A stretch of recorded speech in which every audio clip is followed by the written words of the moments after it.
तो हम लोग कल मतलब बहुत 2-3 दिन पहले हम लोग पढ़ चुके थे why we need to declare a variable. ठीक है, आज हम लोग पढ़ेंगे कि हम लोग इनिशियलाइज क्यों करते हैं। ठीक है, वेरिएबल को इनिशियलाइज क्यों करते हैं। Initialize a variable. ठीक, हाँ। तो जैसे आप जब कोई भी आप वेरिएबल को उसका टाइप से डिक्लेयर कर देते हो, जैसे आपने लिखा इंट ए। ठीक है, तो क्या है, तो मैंने आपको बताया था कि ए वेरिएबल है, इसका स्पेस बन गया। ठीक है, तो अगर इसमें आपने इसका मतलब इनिशियलाइजेशन नहीं किया तो इसमें क्या हो जाएगा, इसमें कुछ गार्बेज वैल्यू आ जाएगी। क्या आ जाएगी? गार्बेज वैल्यू आ जाएगी। ठीक है, तो देखो गार्बेज वैल्यू के आने के बेस क्या होता है कि अगर जो आपका प्रोग्राम की लॉजिक भी सही है, आपका सारा चीज़ सही है, तब भी क्या होगा, जो आंसर होगा वो गलत होगा। क्यों? क्योंकि उसमें some sort of garbage value present है। ठीक है, तो उसी को सही करने के लिए क्या होता है, हम लोग वेरिएबल को इनिशियलाइज कर देते हैं, चाहे उनके डिफ़ॉल्ट वैल्यू से। ठीक है, जैसे इंट का होता है 0 होता है, मैं भी बस थोड़ी देर बाद बताऊंगा। ठीक है, तो बस यही होता है। ठीक है, तो हम लोग उस गार्बेज वैल्यू से बचने के लिए हम लोग उस वेरिएबल को इनिशियलाइज कर देते हैं। ठीक, ये होता है why we need to initialize a variable. ये क्वेश्चन आता है, शायद एक बार बोर्ड में आ भी चुका है कि हम लोग वेरिएबल को इनिशियलाइज क्यों करते हैं। क्योंकि अगर इनिशियलाइज नहीं करेंगे तो वो गार्बेज वैल्यू आ जाएगी, और गार्बेज वैल्यू के आने की वजह से इवन अगर हम लोग का प्रोग्रामिंग लॉजिक भी सही है तब भी आंसर नहीं आएगा। ठीक है, जो हम लोग के हिसाब से जो आंसर होना चाहिए वो नहीं आएगा। ठीक, हाँ। तो वो कितने प्रकार के होते हैं, तो जो इनिशियलाइजिंग वेरिएबल है वो 2 प्रकार के होते हैं। ठीक है, जो इनिशियलाइजेशन जो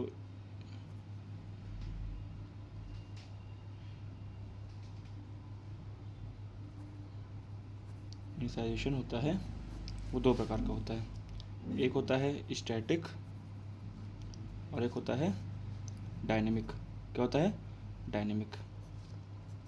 तो ये क्या होता है कि अगर आप एक वेरिएबल को डायरेक्ट उसकी वैल्यू देना चाहते हो, जैसे इंट इज इक्वल टू 65 हो गया, कुछ भी हो गया, तो अगर आप डायरेक्ट वैल्यू देना चाहते हो तो वो क्या है? स्टैटिक है। और स्टैटिक मतलब आप समझ सकते हो एक तरीके से कि जो प्रोग्रामिंग के शुरुआत में करते हैं, जो प्रोग्रामिंग के शुरुआत में करते हैं। ठीक है, जो प्रोग्रामिंग के शुरुआत में करते हैं, जैसे मान लीजिए आप int a is equal to आपने 65 लिख दिया, तो जो कैलकुलेशन होगी वो ए में क्या रहेगा, वेरिएबल में 65 रहेगा। ठीक, ये होता है।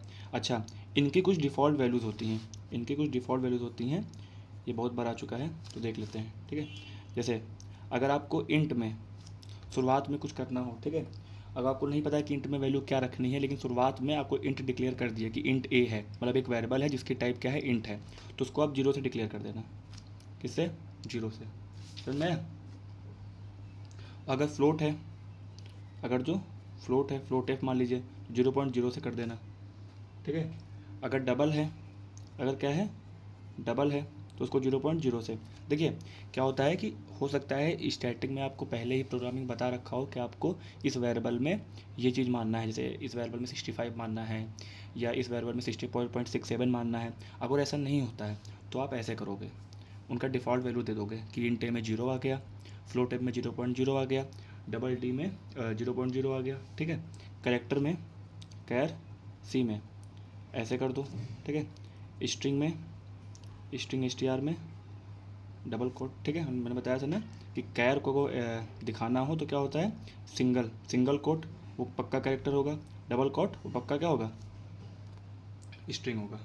ठीक, और अगर बुलियन को दिखाना हो तो ऐसे boolean p is equal to false. ठीक है, हम लोग फॉल्स की तरह शो कर देते हैं। ठीक, ये होता है हम लोग का स्टैटिक की शुरुआत में अगर जो हम लोग किसी भी वेरिएबल को डिक्लेयर करना हो तो उसके ये जब इनिशियल वैल्यू रहते हैं। ठीक, हाँ मान लो दे रखा हो तो इंट 65 कर लो, कुछ भी कर लो। ठीक, जैसे आपसे पहले बोल रखा है कि स्ट्रिंग में आप कोई आप नाम मांग लो, जैसे कोई भी जैसे रामू ही मांग लो। ठीक है, तो वो क्या होता है, जैसे तो आप क्या लिखोगे, string s t r is equal to double quote के अंदर रामू। ठीक, ठीक, देखो डायनेमिक क्या होता है कि जब वेरिएबल डायनेमिक इनिशियलाइजेशन क्या होता है? जब वेरिएबल रन टाइम मतलब जब प्रोग्राम का एग्जीक्यूशन होता है उस समय वेरिएबल इनिशियलाइज हो, उसको हम लोग क्या बोलते हैं? Dynamic initialization. मतलब क्या? When a variable get initialized at run time during execution of the program. समझ में? ये एक डिफिनेशन है जो आपके बुक में लिखी है, लेकिन आप समझ रहे हो ना कि स्टैटिक जो स्टार्ट में मतलब प्रोग्रामिंग स्टार्ट नहीं हुई कि हम लोग इनकी डिफ़ॉल्ट वैल्यू से इनको डिफाइन कर दिया कि ए में 0 प्रेजेंट है, शुरुआत में ए में 0 प्रेजेंट है, शुरुआत में एफ में 0.0 प्रेजेंट है, शुरुआत में डी में 0.0% है, और सी में डबल कोट सिंगल कोट है, एस टी आर में डबल कोट है, मतलब उनके एक डिफ़ॉल्ट वैल्यू से इनिशियलाइज कर दिया। डायनेमिक क्या है? डायनेमिक जैसे क्या होता है? जैसे डिक्लेयर किया आप इंट ए बी और सी, ठीक है, तो रन टाइम पे क्या होगा कि सी ए प्लस बी है, ठीक है, तो रन टाइम के समय में आपको क्या मांगेगा कि ए की वैल्यू दे दो, बी की वैल्यू दे दो, और वो जो वैल्यू रहेगी वो सी में आ जाएगी, उनका सम क्या किस में आ जाएगा? सी में। तो इसका मतलब क्या है? यहाँ पर जो आप पहले ही इनिशियलाइज कर दे रहे थे वो आप क्या कर रहे हो? जब प्रोग्राम एग्जीक्यूशन पे है ना, तब आप ए और बी की वैल्यू दे रहे हो, ठीक है, ये होता है डायनेमिक इनिशियलाइजेशन। समझ में आया? हाँ, और इसमें क्या होता है कि जो वेरिएबल होता है वो किसी न किसी तरीके से असाइन होता है किससे? किसी लॉजिकल फंक्शन से, किसी लॉजिकल फंक्शन से।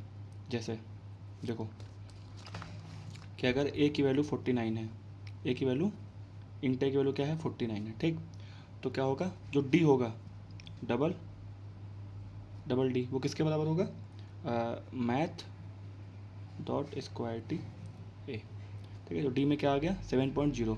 तो देखो जो ये वेरिएबल है ये मैंने बताया था ना असाइनमेंट ऑपरेटर होता है ये, तो ये किससे असाइन है?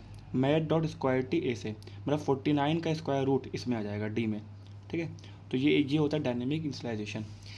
आप सिंपल सा एक ध्यान रखो, स्टैटिक में क्या होता है? स्टैटिक में हम लोग उनको डिफ़ॉल्ट वैल्यू से उनको रख देते हैं, ठीक है, ताकि गार्बेज वैल्यू ना आए। डायनेमिक में क्या करते हैं? एक तो प्रोग्रामिंग के एग्जीक्यूशन के दौरान होगा, दूसरा अगर जो वेरिएबल है वो किसी एक फंक्शन से असाइन है, वो फंक्शन में कोई काम होगा वो सीधे जाके वेरिएबल में सेव हो जाएगा, ठीक है, ये होता है डायनेमिक इनिशियलाइजेशन, ठीक है। तो अब हम लोग आते हैं कि डेटा टाइप कितने प्रकार के होते हैं, ठीक है, डेटा टाइप, ठीक है। देखो पहला होता है primitive type, primitive data type, ठीक है, और दूसरा होता है नॉन प्रिमिटिव डेटा टाइप। क्या होता है? Non primitive data type. और समझना इस चीज़ को, प्रिमिटिव मतलब क्या होता है? देखो इसका मतलब ये है कि जो इंडिपेंडेंट हो, ठीक है, जो इंडिपेंडेंट हो, इट मीन्स बेसिक, ठीक है, मतलब जिसके उसके नीचे कुछ नहीं, मतलब वहीं से स्टार्टिंग है, समझ में आया? तो ये होता है primitive data type. Non primitive क्या होते हैं? इनकी हेल्प से बनते हैं। किन की हेल्प से बनते हैं? डिपेंडेंट, डिपेंडेंट, और पहला और दूसरा क्या होता है? With the help of primitive data type. आया समझ में? हाँ, तो जो ये नॉन प्रिमिटिव, पहले हम नॉन प्रिमिटिव देख सकते हैं क्योंकि आपके ज़्यादा नॉन प्रिमिटिव नहीं है। तो देखो, तो नॉन प्रिमिटिव क्या होता है? पहली बात तो देखो प्रिमिटिव डेटा टाइप क्या होता है कि ये इंडिपेंडेंट रहते हैं, ठीक है, मतलब ये बेसिक, इनके वहाँ से ही शुरुआत होगी, इनसे नीचे और कुछ नहीं, ठीक। नॉन प्रिमिटिव क्या रहते हैं? नॉन प्रिमिटिव रहते हैं जो डिपेंडेंट रहते हैं किस पे? प्रिमिटिव पे, ठीक है, उनकी मदद से ही ये लोग बनते हैं, ठीक है। तो हाँ, अब ये लोग क्या करते हैं? ये लोग स्टोर कर लेते हैं, ठीक है, दे स्टोर, ठीक है, जो डाटा है ये स्टोर करते हैं with reference, with reference to क्या? एड्रेस, उनके एड्रेस से या फिर लोकेशन पे, ठीक है। एग्जांपल के तौर पे मैं आपको बता दे रहा हूँ, ठीक है, एग्जांपल के तौर पे जैसे एक एरे है, अभी हम लोग एरे नहीं पता है लेकिन मैं आपको बता दे रहा हूँ एग्जांपल की, जो लिखा नहीं है कि जो ये लोग डेटा को स्टोर करते हैं with reference to their address और लोकेशन, कैसे?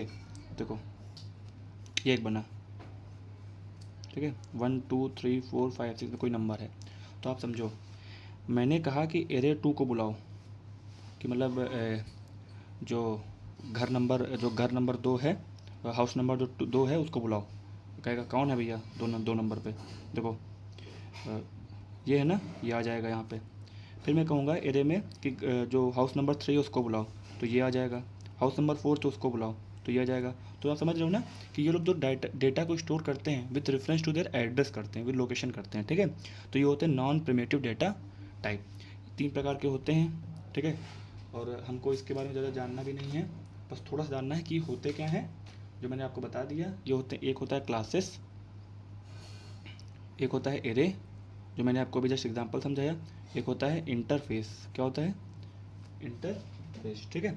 समझ में आ गया कि नहीं आ गया कि नॉन प्रिमिटिव डेटा टाइप क्या होते हैं, कि जो डिपेंडेंट रहते हैं with the help of the primitive data type. They store data with reference to their address और लोकेशन। और कैसे लोकेशन पे एग्जांपल में समझा दिया ना, ताकि आपको याद रहे, ठीक है। अच्छा, चूँकि ये रेफरेंस पे बेस्ड रहते हैं, लोकेशन पे बेस्ड रहते हैं, ठीक है, इसीलिए इनका नाम और क्या पड़ता है, बोलो। क्वेश्चन आया हुआ है बोर्ड में, reference data type, reference data type. What is the another name of non primitive data type? क्या होता है? रेफरेंस डेटा टाइप, ठीक है। चलो ये आते हैं इनको, चूँकि ये बेसिक हैं इसीलिए इनको क्या कहा जाता है? Basic data type. इनका दूसरा नाम जो है वो क्या है?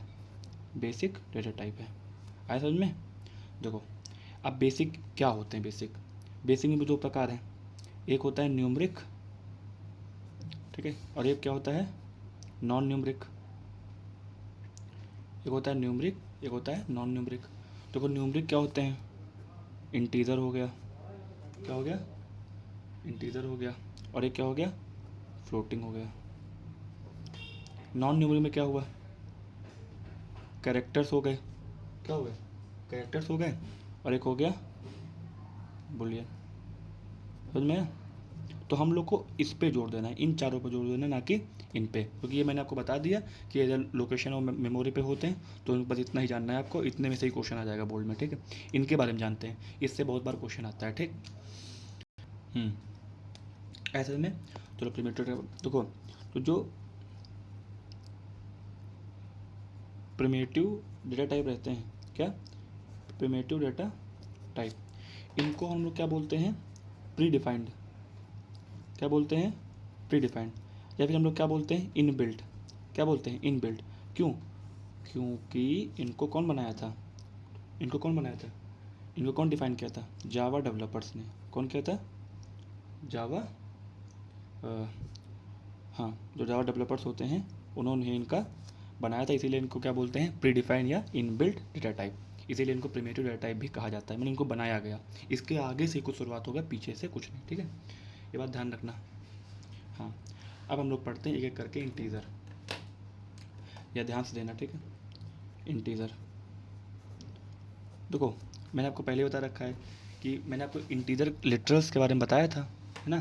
तो अब हम लोग डेटा टाइप के बारे में जान लेते हैं कि अगर जो मान लो यहाँ पे इंट लगा है, इंट ए, तो ये इंट का मतलब क्या है? पहली बात तो ये इंटीजर है, और जो कि हम लोग जानते थे ये क्या है? विदाउट डेसिमल पॉइंट है, विदाउट डेसिमल है। इधर तो आप लोग जानते ही थे, ठीक है। लेकिन इसमें 4 होते हैं।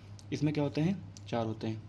पहला बाइट, दूसरा शॉर्ट, तीसरा इंट, और चौथा लॉन्ग। यदि आपको कोई एक वैल्यू स्टोर करनी हो, यदि आपको बिट्स कोई एक वैल्यू स्टोर करनी हो तो कौन काम आता है? बाइट काम आता है। देखो इन चारों का मतलब एक ही है, इन चारों का मतलब क्या है? एक ही है। क्या मतलब है? कि वो लोग विदाउट डेसिमल स्टोर करेंगे, विदाउट डेसिमल कोई भी नंबर स्टोर करेंगे। लेकिन अब वो नंबर क्या है वो देखते हैं, कि जैसे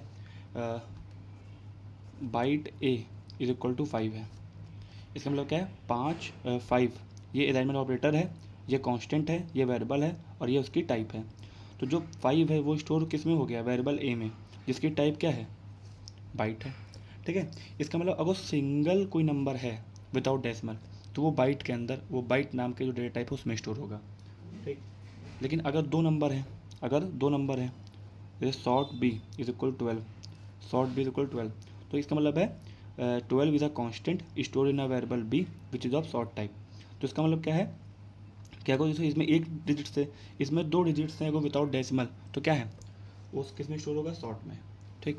अभी 3 पे आता हूँ, 3 पे इधर 214, तो किस में स्टोर होगा? इंटीजर में। मतलब ये भी क्या है, देखो इन लोगों का कैरेक्टर क्या है, कैरेक्टर इन लोग का क्या है? विदाउट डेसिमल ही है, लेकिन बस अंतर क्या है इनके चारों में कि ये 1 डिजिट के नंबर विदाउट डेसिमल स्टोर करते हैं, ये 2 डिजिट के नंबर विदाउट डेसिमल स्टोर करते हैं, और ये 3 डिजिट के नंबर विदाउट डेसिमल स्टोर करते हैं। और लॉन्ग, अब इससे जितना भी ये है, जैसे लॉन्ग आपका किसी का फ़ोन नंबर स्टोर करना हो तो ये किस में आएगा? इस लॉन्ग में आएगा, जैसे 9 2 4 5 6 जैसे, है ना। तो 3 से ज़्यादा किस में स्टोर होगा? लॉन्ग में। ठीक। अच्छा, आए समझ में? अच्छा, इनके बिट्स आपको याद रखने हैं, जो कि रटना पड़ता है। जैसे बाइट का होता है 8 बिट, शॉर्ट का होता है 16 बिट, और इसका होता है 32 बिट, और इसका होता है 64 बिट। कैसे याद करना है? आपको बस ये ध्यान रखना है कि ये सीक्वेंस है, byte short int long. Byte का होता है 8 bit, 8 to the 16 to the 32 to the 64, ये आपको याद करना है इसे। ठीक है, ये होता है इंटीजर डेटा टाइप। क्या होता है? Integer data type. अब हम लोग किस में आते हैं? फ्लोटिंग डेटा टाइप में। ये बच्चे एक बार उठा के देख लेना, बहुत बार आया है कि लॉन्ग का कितना बिट्स होता है, इन का कितना बिट्स होता है, शॉर्ट का कितना बिट्स होता है। ठीक है। फ्लोटिंग क्या होता है? फ्लोटिंग डेटा टाइप मैंने बताया ही था। फ्लोटिंग डेटा टाइप क्या होता है? जिसमें विथ डेसिमल स्टोर करते हैं। क्या होते हैं? With decimal. ठीक है। फ्लोटिंग नंबर क्या होते हैं? जो विथ डेसिमल के साथ रहते हैं। फ्लोटिंग डेटा टाइप क्या होते हैं?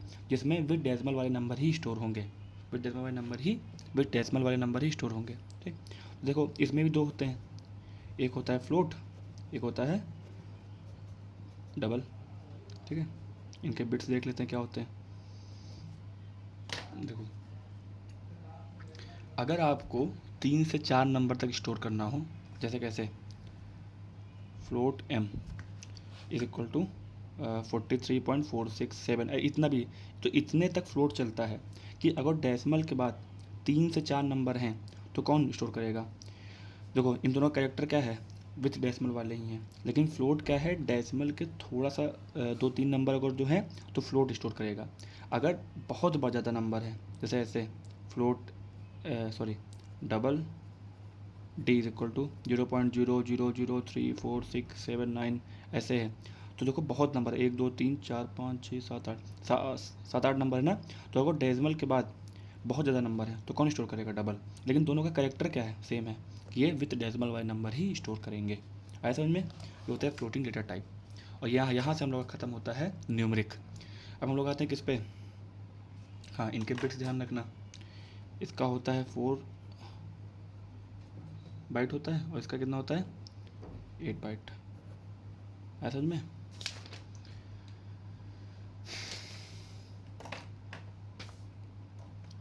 तो हम लोग आते हैं किस पे?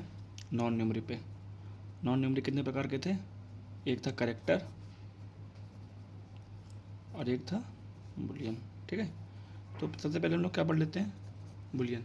बुलियन क्या होता है? सिंपल था, आपको पता है कि बुलियन डेटा टाइप 2 ही चीज़ स्टोर करेगा, या फिर ट्रू या फिर क्या? फॉल्स। तो इसमें आपको जानना ही नहीं है, इसमें आपको जानना ही नहीं कि बुलियन जो होता है डेटा टाइप वो 2 टाइप की वैल्यू स्टोर करता है, या फिर ट्रू या फिर फॉल्स। ठीक। कैरेक्टर डेटा टाइप क्या होते हैं? तो कैरेक्टर क्या होता है? एक सिंगल कैरेक्टर को कंटेन करना, वो क्या होता है? Character type. एक सिंगल कैरेक्टर को कंटेन करना वो क्या करता है? कैरेक्टर डेटा टाइप होता है। ऐसा समझ में? तो अपने कंप्यूटर में 128 कैरेक्टर अवेलेबल है। कितने अवेलेबल है? 128 कैरेक्टर। अब यहीं से अपना वो आता है ASCII कोड। क्या आता है? ASCII code. तो जो अपने कंप्यूटर में 128 कैरेक्टर अवेलेबल हैं उन्हीं को हम लोग क्या बोलते हैं?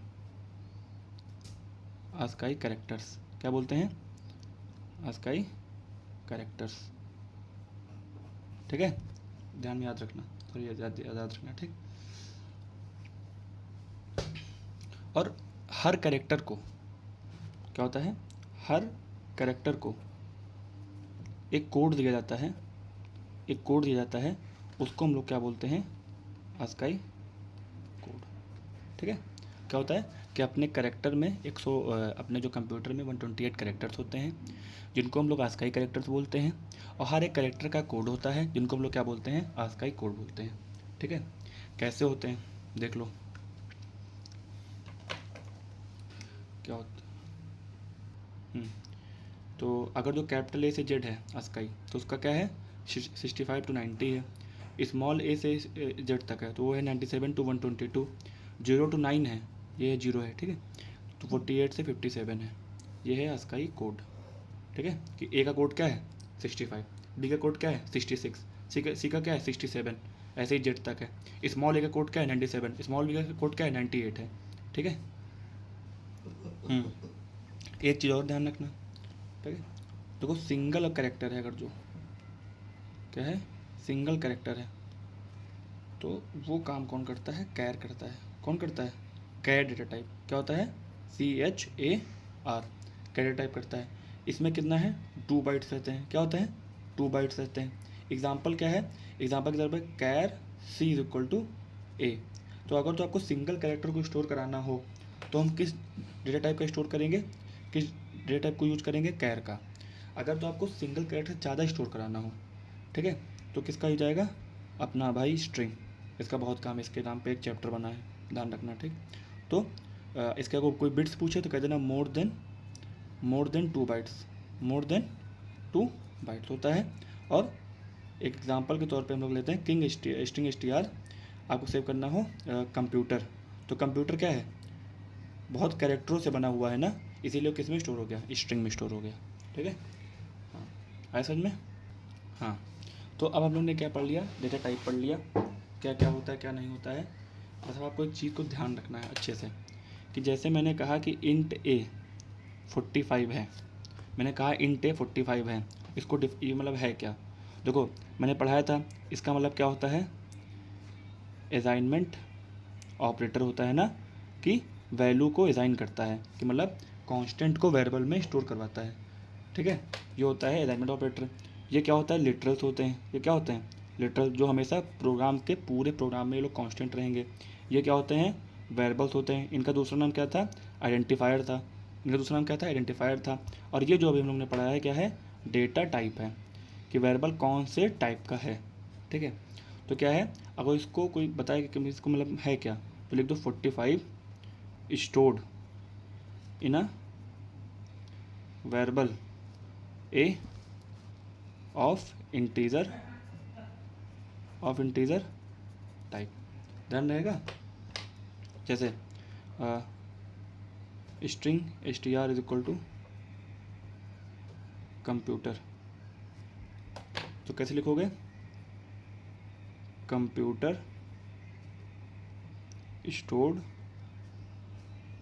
इन a variable str of string type. ध्यान रहेगा। तो ऐसे हो सकता है कभी क्वेश्चन आ जाए कि आप इसको डिफाइन करिए, तो आप इसको ऐसे डिफाइन कर सकते हो, ठीक है। अब हम लोग पढ़ते हैं क्या, जो रह गया था पंचुएटर्स। क्या रह गया था, पंचुएटर्स।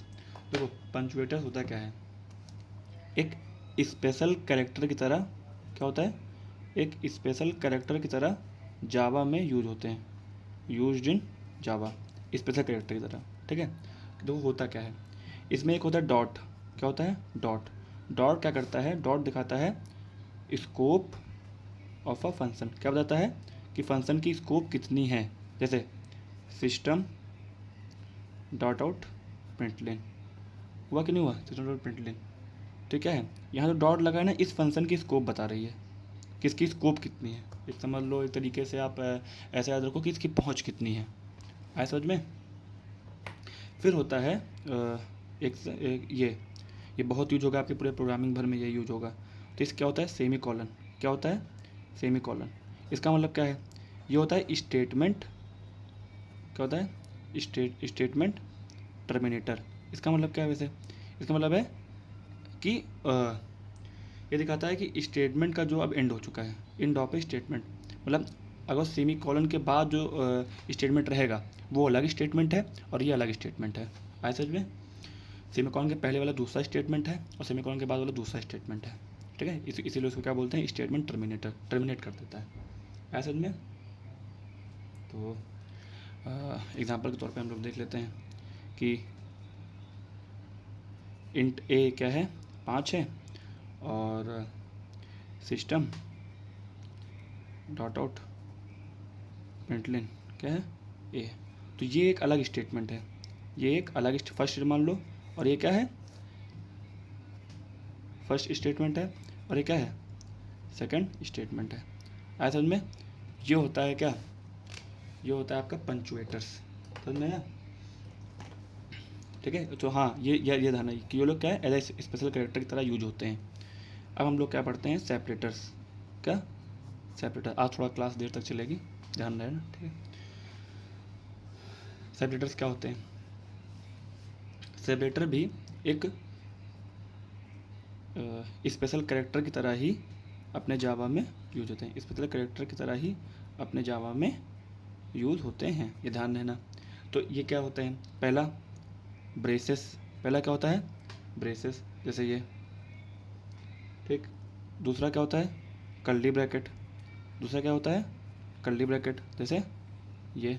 तीसरा क्या होता है स्क्वायर ब्रैकेट, क्या होता है स्क्वायर ब्रेसेस कह सकते हो। ठीक। ये और बहुत बहुत सारे होते हैं, लेकिन हम लोग को कोई 2-3 जानना है। ठीक है। और एक होता है कॉमा वगैरह भी कह सकते हो। क्या होता है कॉमा। ठीक। देखो कॉमा क्या करता है बताता हूँ कि मल्टीपल वेरिएबल को, अगर उसका टाइप एक ही है तो उसको अलग अलग कर देगा। जैसे इंट है a, b, c, इसका मतलब क्या है a, b, c की टाइप क्या है इंटीजर ही है। लेकिन अगर जो हम ऐसे लिख देंगे इंट a, b, c, इसका मतलब ये पूरा एक वेरिएबल हो गया, मतलब ये अलग अलग नहीं है, ये केवल एक वेरिएबल है। लेकिन अगर जो इसको हम सेपरेट करके लिखेंगे, इसका मतलब इंट a अलग वेरिएबल है, इंट b अलग वेरिएबल है, इंट c अलग वेरिएबल है, लेकिन सबकी टाइप क्या है इंटीजर है। तो ये कॉमा काम करता है। ठीक है। Separate to separate multiple variables.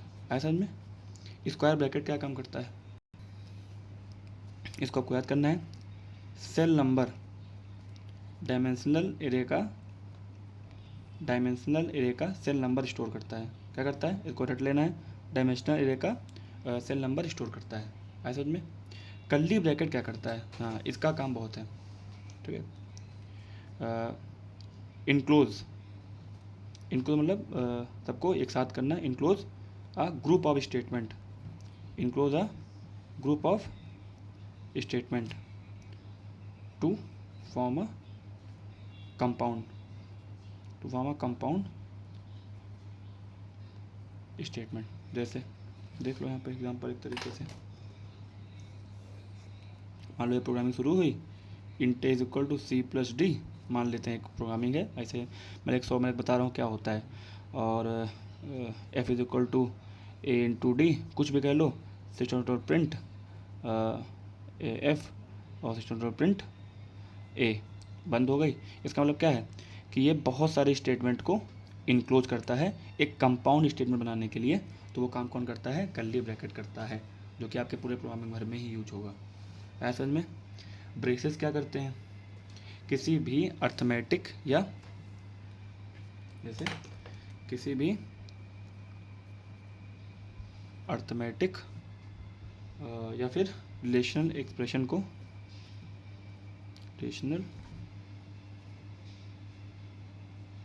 को इनक्लोज करने के लिए, क्या क्या करने के लिए, इनक्लोज करने के लिए, मैग्नेट को भी एक करने के लिए।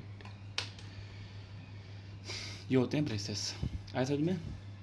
तो ये होता है हम लोग का सेपरेटर पार्ट भी हुआ पूरा ख़त्म। क्या हुआ, सेपरेटर पार्ट भी हुआ पूरा ख़त्म। आया समझ में?